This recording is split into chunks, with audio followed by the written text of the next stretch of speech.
সদাগর মশাই, আমি এখনো ভালোভাবে বলছি, আমার পুষ্পটা আপনি সুসম্মানে দিয়ে দেন, আমি সুসম্মানে চলে যাব।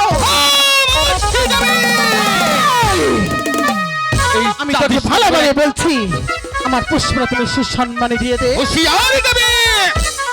এই চাঁদের সদাগর একবারে যা বলে অনুরাই সে কথা উচ্চারণ করে না, সুসম্মানে তুই প্রাসাদ থেকে বিদায় হয়ে যাবি, তা না হলে চুলের মুঠি সে সাহস তো তার হয়নি। আমি যদি ইচ্ছে করি তোকে ধ্বংস করতে পারি তা করব না। আমি তার সত্যি দেখতে চাই। দেখি তার কত সত্যি। ইয়ো কি চাঁদনি দৌড়ে কত হিসাব করতে আছে।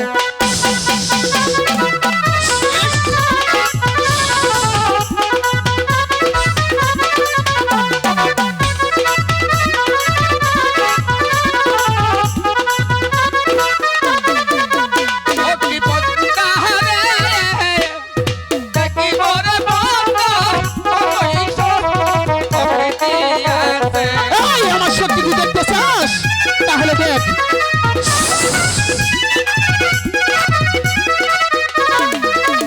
এই যে যমুনা হস্তিতে খুঁজিরে আমি, হাসিব মোহনি আমি হস্তে দিব না পূজা করে এই! আমার পুষ্পরা তুমি সুসম্মানে নিয়ে দাও।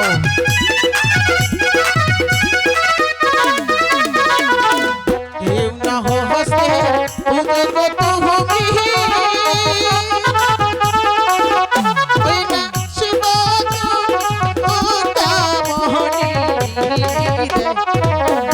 আমি হস্তে তাহলে বিপদা তাহা এই কথা হুঁশিয়ার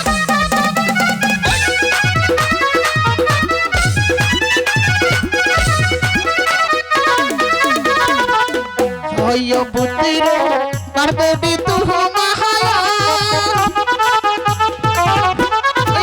কালি গো হুঁশিয়ার করে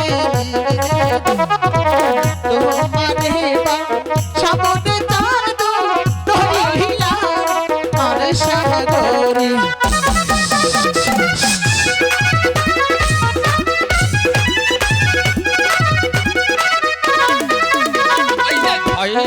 বুদ্ধির বুদ্ধিরে পদ্মা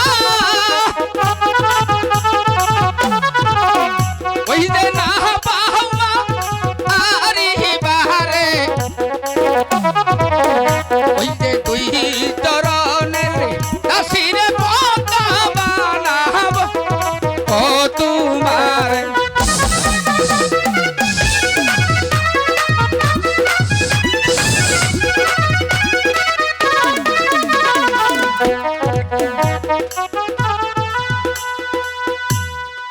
আমি এখনো ভালোভাবে বলছি। আমার প্রশ্ন তুমি সুসম্মানে দিয়ে দাও। হুঁশিয়ার সম্মানে চলে হুঁশিয়ার হুঁশিয়ার বদ্দা এই মুহূর্তে তুই প্রাসাদ দিয়ে বিদায় হয়ে যাবে, তা না হলে পাইটার মেরে তোর পিঠে চামড়া তুলে দেবো হারামজাদি। বেশ, আমি চলে যাচ্ছি, কিন্তু যাওয়ার পরে বলে যাচ্ছি পূজা নয় হে দিলি চান্দু, পূজা নয় হে দিলি কলঙ্কিনী ডালি চান্দু, মাথায় তুলা নলি। যা যা যা বদ্দা, সেটা যখন করবে সেটা তখন না না সামান্য একটি নারী লোক হয়ে আমি বিশ্বের বড় চাঁদ সদাগর, আমাকে শ্বাস হয়ে গেল, তাই তো আমি ঠিক করলাম আগামী করলো এই চৈত্র